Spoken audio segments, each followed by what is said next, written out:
Sejam bem-vindos a mais um mistério que eu andei investigando ultimamente. Tem um lugar na Europa onde as pessoas vão para ter um contato com a natureza, fazer caminhada e buscar uma idealização no ambiente. Contudo, esse mesmo local afasta muitos por conta de desaparecimentos inexplicáveis que ocorrem lá. E isso tem acontecido há várias décadas. Tribet é uma cordilheira localizado ao oeste da Eslováquia. A princípio não parece ser um lugar perigoso, tem animais selvagens, inclusive esse é um dos motivos para não ir tão fundo nas florestas. Não é um lugar remoto, há algumas cidades por perto. Acontece que nesse lugar há várias ocorrências de pessoas que desaparecem por lá sem deixar nenhum vestígio.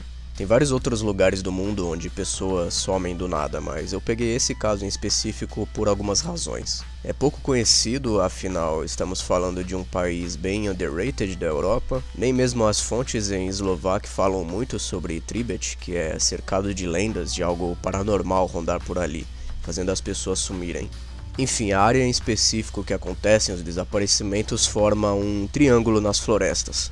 Daí veio a expressão que ali é um triângulo das Bermudas, no meio do nada. Algumas das pessoas relatadas desaparecidas nesse lugar nunca mais foram vistas, como se isso já não fosse o bastante a outros casos mais estranhos. Tribet atrai uma certa movimentação, pessoas vão até lá para acampar ou turistar nas ruínas dos castelos. Por lá tem o Castelo Guinness, o Black Castle, o Husov Castle. Não há muito registro do que aconteceu nesses castelos, logo nada que contribua para o mistério dos desaparecimentos. E também é possível o acesso aos mesmos por áreas mais seguras. Os relatos e registros de pessoas desaparecidas em Tribet carecem de informação. Alguns nem é dito o nome das pessoas. Antes de ir para os relatos, eu vou deixar claro algumas coisas. Há divergências dos nomes registrados, com leves alterações entre eles, e divergências nas datas que ocorreram os desaparecimentos. Fora que quase não tem fontes em inglês, nesse caso muita coisa está com a tradução incorreta, é bem possível. Além disso, várias informações não dá para ter certeza se são verídicas. Sobre essa questão eu vou explicar daqui a pouco alguns motivos do porquê disso, mas pelo conteúdo eu vou apresentar as que eu achei mais plausíveis. E também tá tudo em eslovaco, provavelmente eu vou pronunciar tudo errado porque eu não faço a mínima ideia de como essa língua funciona. Vamos aos relatos então. Algumas fontes dizem que ele era alpinista. Sansali teria ido a Tribet para fazer pesquisa. Ele conhecia bem o local, porém nunca mais voltou. Na época, uma busca foi feita para tentar encontrá-lo, que durou poucos meses, mas sem sucesso. O caso foi rapidamente encerrado. Maria foi vista pela última vez em sua vila em Mankovies. Ela ia fazer uma pequena viagem a Zlatno, que é uma vila próxima. Atualmente tem uma estrada entre essas vilas, mas acredita-se que ela tenha tomado um outro caminho pela floresta, encarregada a levar alimentos para seus avós. Contudo, Maria desapareceu. Assim como no caso de Sansali, uma investigação foi feita. Moradores de ambas as vilas ajudaram a procurar pela garota, mas Maria também nunca mais foi vista. Esse relato teve alguma menção em jornais da época. Andrei Murgas estava a voltar para casa na vila em Zirani e também sumiu misteriosamente. Ele só foi visto pela última vez quando estava saindo do trabalho. Sobre esse cara não tem praticamente nenhuma informação. Tem uma história, mas não dá para saber se é oficial. Anos após o desaparecimento de Andrei, a sua esposa foi até o departamento de polícia pedindo para que seu marido fosse declarado como morto. É a partir dessa ocorrência que as coisas começam a ficar estranhas. Walter trabalhava em uma fábrica na cidade de Partizansk de segunda a sábado. Aos domingos ele visitava sua família em uma outra cidade. Dessa vez, Walter ia passar o seu dia de folga em uma trilha até o Black Castle, que ficava perto de Zlatno.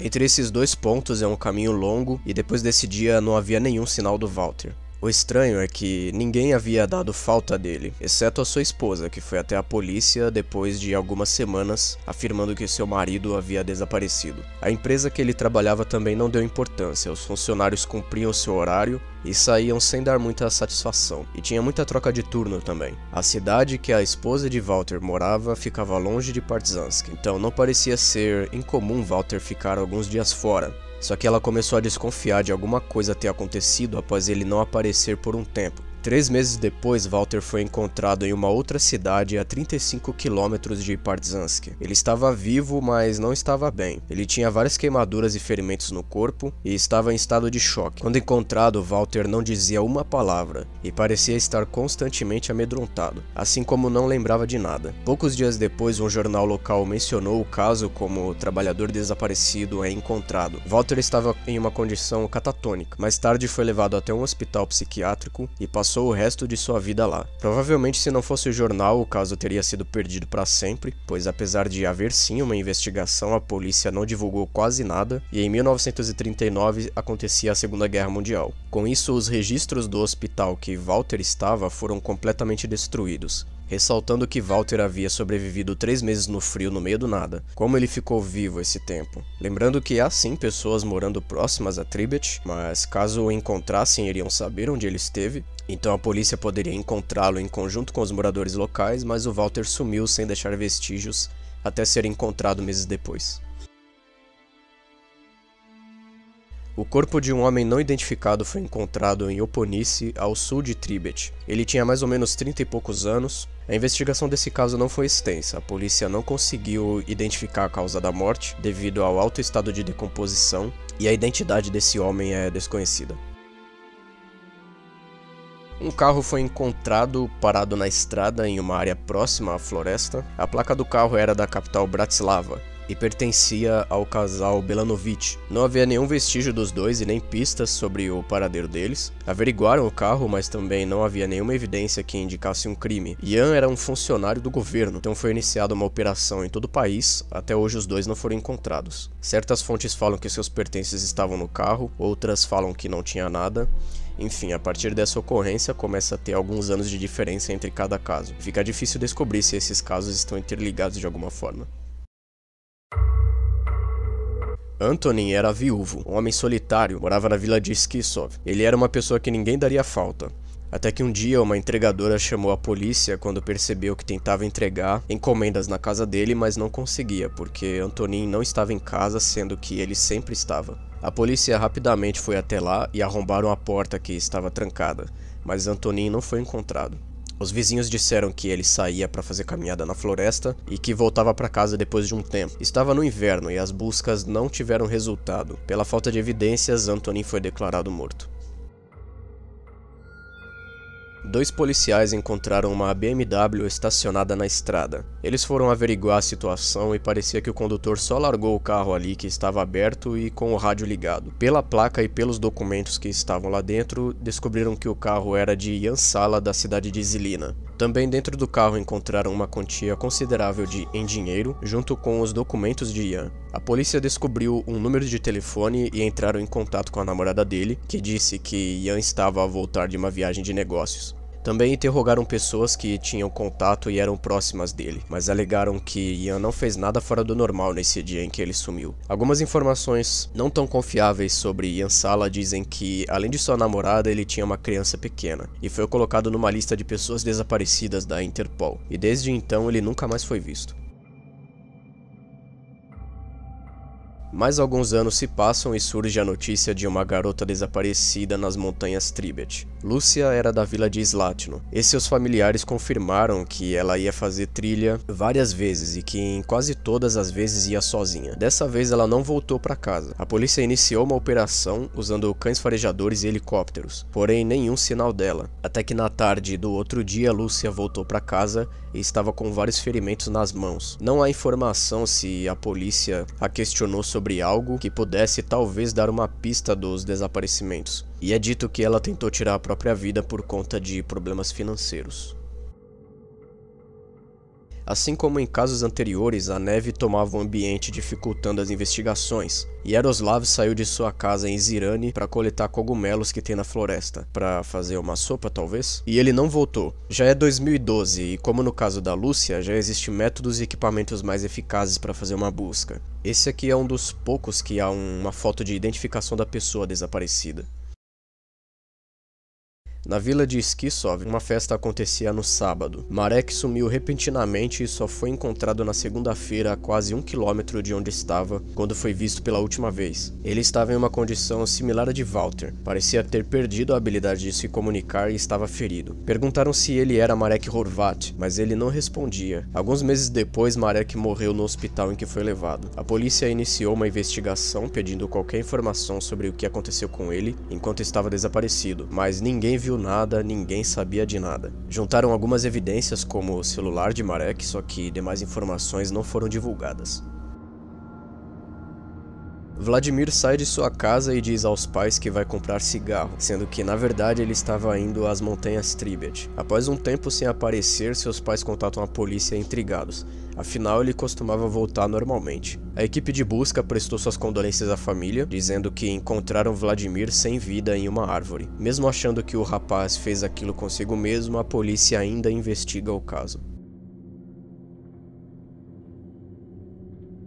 A história da cruz é uma das primeiras lendas sobre as montanhas Tribet. No século XVIII para XIX, um grupo de trabalhadores desapareceu enquanto seguiam o caminho pela floresta. Seus corpos foram encontrados em uma área onde hoje fica essa cruz. Eles tinham sérios ferimentos no corpo e parecia que estavam com vários ossos quebrados. Não se sabe o que causou isso a eles, inclusive essa lenda é esquecida quanto mais o tempo passa. Sendo assim, provavelmente esse caso nunca será solucionado. Contudo, acredita-se que essa história não é oficial, mas também até hoje não se sabe quando que essa cruz foi colocada nesse local.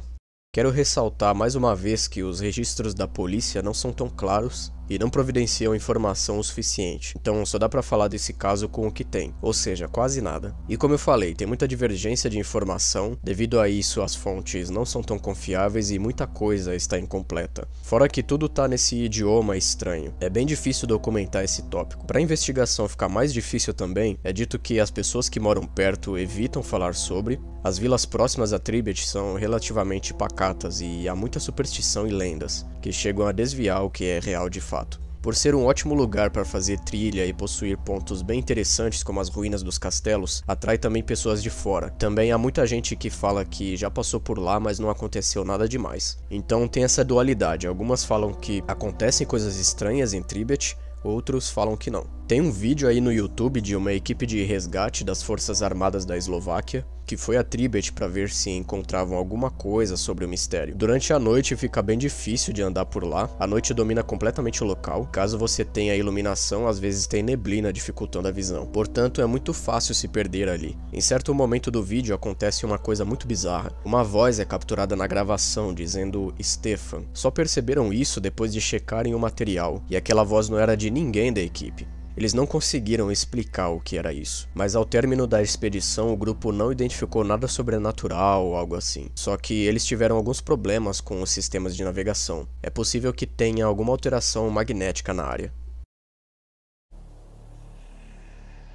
Eu não vi muitos comentando sobre os desaparecimentos poderem estar ligados a um possível serial killer, mas é uma teoria válida, visto que a maioria dos casos acontecem durante o inverno, quando o ambiente está tomado pela neve. As vítimas estavam sozinhas e sumiram sem deixar rastro. Provavelmente o responsável conhecia muito bem o local. A única exceção é do casal Belanovic, que eram 2 pessoas. Mas temos outros serial killers que também faziam vítimas em duplas. Para apontar evidências ou algum padrão, temos os ferimentos das vítimas encontradas, queimaduras no corpo ou cortes. Lembrando, Walter e Marek apresentavam ferimentos similares e também os trabalhadores da história da cruz. Não houve roubo envolvendo os supostos crimes, no caso dos Belanovic, Yansala e Marek, seus pertences foram encontrados, mas eles não. E os locais das ocorrências, perto dos vilarejos ou dos pontos de interesse, como as ruínas dos castelos. Porém, contudo, todavia, as primeiras ocorrências surgem nos anos 30, e o caso mais recente é de 2017, então o tempo poderia ser um fator que contradiz a teoria do serial killer. Eu tava olhando no Maps e percebi que em alguns lugares no meio do nada tem esses postes com algumas plaquinhas. É tipo, vai reto aí. Mas se orientar na floresta é uma bosta, porque tem neblina, fica muito escuro à noite e não dá pra confiar muito em GPS. As áreas que são mais mapeadas são próximas às vilas, mas lá em Tribet é cheio de buracos, troncos quebrados de árvores, ladeiras, e lembrando que é uma área montanhosa. Se você cair em algum desfiladeiro, você vai de base. A equipe do vídeo lá decidiu voltar em determinado momento porque não tava dando pra avançar ainda mais por conta do terreno. Sobre esse mistério, eu não formulei um veredito próprio. A parte das pessoas sumirem e depois ficarem birutas quando encontradas foi a que mais me impediu de formar uma conclusão. E como eu falei, foi muito difícil verificar as informações, porque estão em um idioma que eu não conheço e as fontes são questionáveis. Comenta o que você acha dessa história, que teoria você acha mais plausível e de mais informações que ficaram de fora. Se gostou, já sabe a ladainha, fique na paz e até a próxima.